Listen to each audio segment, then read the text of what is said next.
Pihak kepolisian untuk menjadi saksi atau dimintai keterangan untuk kasus kematian Vina dan juga Eki.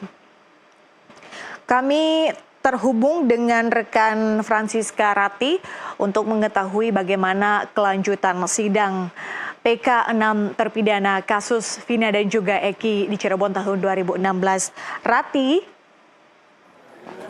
Rati, informasinya untuk sidang hari ini apakah ada jeda ataukah ini akan langsung dilanjutkan?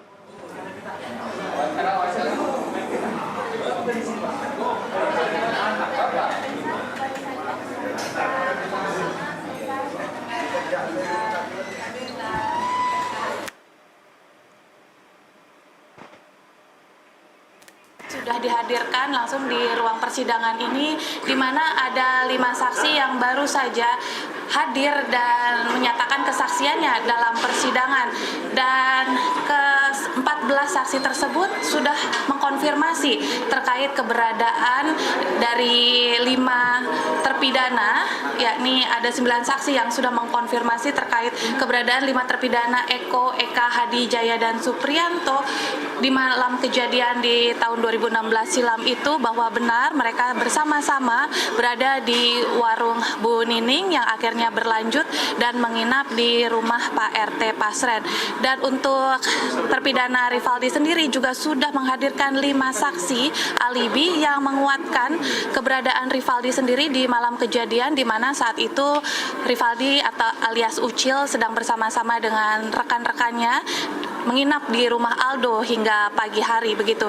Dan untuk lebih lengkapnya seperti apa kesaksian-kesaksian ini nantinya akan menguatkan dan juga merangkai peristiwa yang sesungguhnya terjadi di malam peristiwa 2016 silam. Sekarang saya sudah bersama dengan tim kuasa hukum dari Pradi, ya ini Bang Oto Hasibuan. Halo Bang. Halo ya, selamat sore. Selamat sore Bang. Ini luar biasa sekali ya, persidangan demi persidangan kita sudah mengungkap sejumlah fakta-fakta baru begitu ya, termasuk tadi sudah dikonfirmasi beberapa saksi yang sudah menguatkan bahwa benar mereka malam itu melihat langsung dan menyaksikan, bahkan mereka bersama-sama dengan para terpidana. Bagaimana ini? Ya, dalam hukum inilah yang disebut alibi atau alibi gitu ya. Jadi suatu alibi yang susah dilawan karena menjelaskan tentang fakta bahwa pada waktu yang bersamaan, pada detik, pada jam dan hari yang bersamaan, si terdakwa ini berada di tempat, si terpidana ini ya, berada di tempat lain dan tidak berada di tempat yang kejadian yang dituduhkan padanya. Jadi artinya nggak mungkin itu terjadi. Itu alibi yang sangat kuat sekali. Nah, apa kaitannya dengan PK? Kan ada orang mengatakan, oh ini nggak novum. Salah, karena gini, bahwa yang dimaksudkan dengan novum itu adalah ada keadaan baru, ada fakta ya yang ditemukan atau bukti yang baru yang ditemukan sekarang, yang mana pada waktu perkara terjadi, kejadian perkara itu kita tidak temukan bukti itu. Nah sekarang bayangkan kalaulah tadinya para saksi ini bisa menjelaskan itu tadinya di persidangan dulu, pasti putusan hakimnya akan membebaskan para terpidana ini. Nah itu yang disebutkan novum. Jadi karena saksi ini dulunya tidak ada, sehingga fakta yang sebenarnya tidak bisa terungkap dalam bentuk satu kesaksian, maka akhirnya hakim memberikan putusan yang berbeda. Tapi dengan adanya kesaksian daripada saksi-saksi tadi ini, baik saksi yang terutama yang belum pernah diperiksa di berita acara di persidangan dulu, maka itu adalah menimbulkan keadaan yang baru, menjelaskan bahwa pada waktu itu sebenarnya ternyata para terpidana ini tidak berada di tempat kejadian tetapi di tempat yang lain. Nah ini adalah suatu alibi ya yang sangat kuat, yang tidak terbantahkan, nggak bisa dibantahkan. Bagaimana mungkin pada waktu bersamaan, pada detik, jam, hari yang tahun yang sama, dia berada di tempat lain tetapi dia dituduh berada di tempat kejadian perkara. Itu penjelasan kami. Baik, tadi pagi ada 4 saksi alibi yang sebenarnya sudah sempat menyatakan bahwa di persidangan 2016 lalu mereka sebenarnya sudah sempat menyatakan kesaksian yang sebenarnya bahwa mereka benar bersama-sama dengan para terpidana sudah berada di atau menginap begitu ya di rumah Pak Asren. Namun sayangnya justru dikesampingkan begitu dengan majelis hakim pada 2016 silam. Bagaimana Pak Tos melihat keseluruhan kesaksian tersebut yang bisa dikesampingkan begitu? Justru di sini PK ini kan alasannya kan pertama ada novum, keadaan baru. Kedua ada kehilafan hakim. Terus ketiga ada pertentangan putusan hakim satu sama lain. Nah, hal seperti ini kan boleh dikatakan berarti hakim pada waktu itu adalah khilaf, ya kan? Dia khilaf, melakukan kehilafan di dalam menerapkan hukum. Fakta-fakta yang sebenarnya dia kesampingkan. Ya, seharusnya dia harus pertimbangkan dan dia harus lihat sebenarnya apakah kesaksian ini bersesuaian satu dengan yang lain dan bersesuaian nggak dengan bukti-bukti yang lain. Padahal kalau dia kaitkan ini, dia hubungkan antara keterangan saksi ini dengan bukti-bukti yang ada, dihubungkan dengan saksi-saksi yang lain, jelas sekali bahwa memang benar-benar mereka ini tidak melakukan perbuatan pidana itu.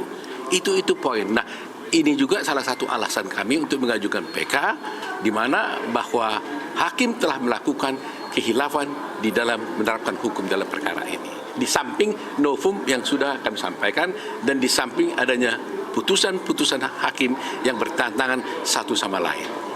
Gitu. Baik, tadi juga dalam kesaksian dibahas juga soal jarak begitu ya dari flyover ke menuju Warung Buniling begitu juga sebaliknya. Nah, bagaimana sebenarnya bisa menjelaskan jarak tersebut? Akhirnya merangkai kronologis kejadian itu, apakah memungkinkan terjadinya peristiwa yang selama ini didakwakan kepada para terpidana? Ini sedang kami diskusikan tadi. Saya bermaksud nanti untuk mengajukan usulan kepada hakim bahwa daripada kita mereka-reka menduga-duga, saya akan meminta kalau boleh persidangan dilakukan sekali saja di tempat kejadian.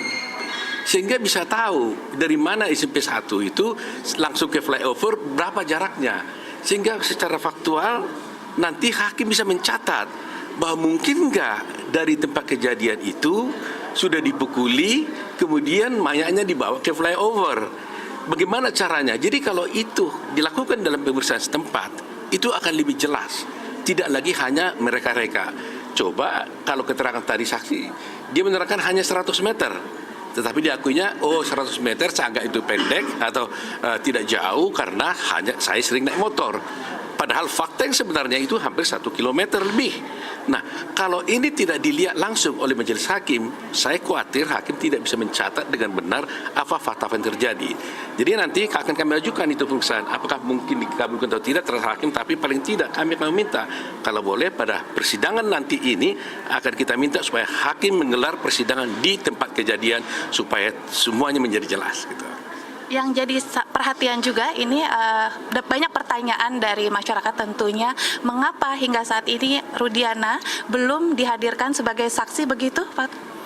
Kami kan hanya bisa mengajukan saksi yang bersedia menjadi saksi, ya.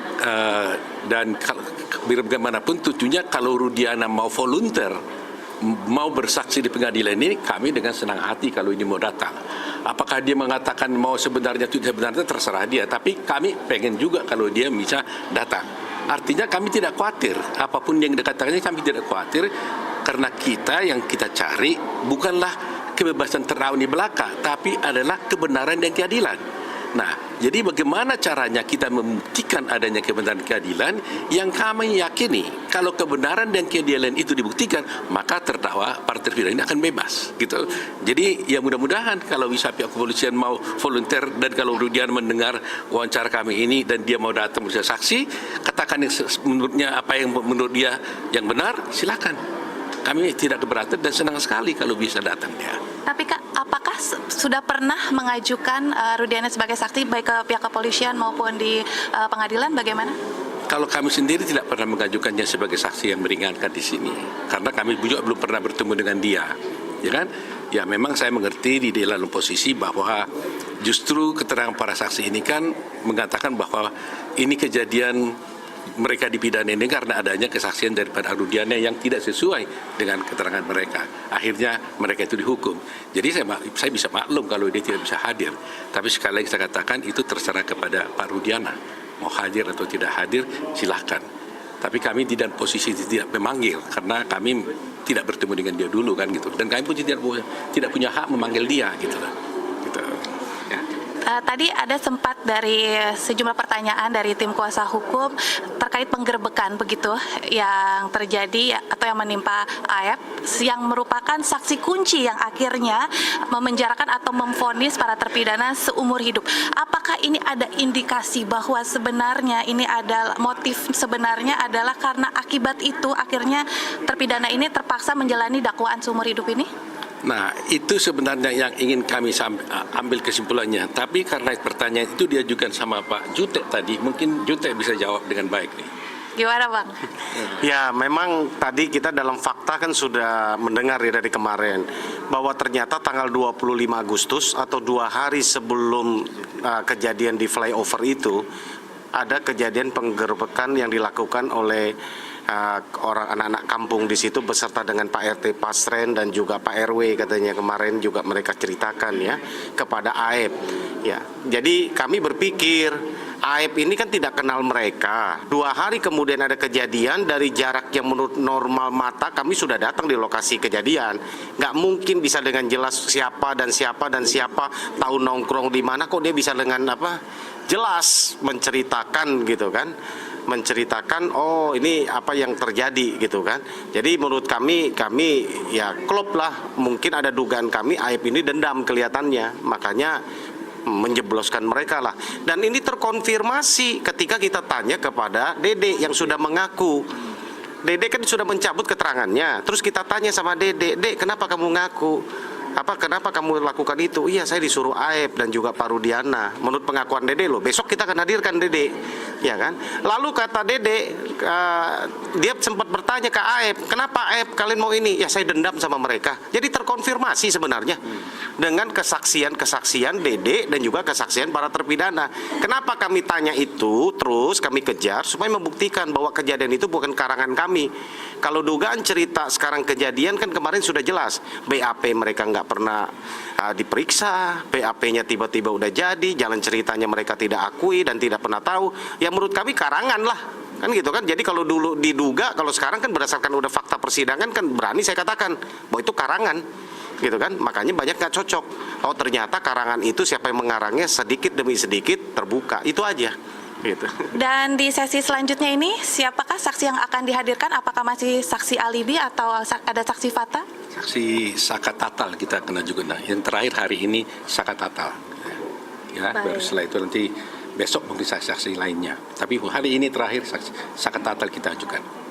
Baik, tentunya ini sangat dinantikan begitu ya kesaksian dari Saka Tatal ini untuk meringankan ke-6 terpidana. Pastinya Poto Hasibuan, terima kasih Bang Jutek dan semuanya. Terima kasih, selamat bertugas kembali. Dan demikian pemirsa dan juga Peti, baru saja kita berbincang dengan tim kuasa hukum bahwa nanti selanjutnya akan dihadirkan Saka Tatal yang merupakan saksi mahkota begitu, yang tentunya ini akan memberikan kesaksian momen-momen atau detik-detik pada saat penangkapan dan juga apa yang dialami dan nantinya yang bagaimana akhirnya justru berujung pada dugaan kekerasan atau penyiksaan yang dilakukan oleh penyidik.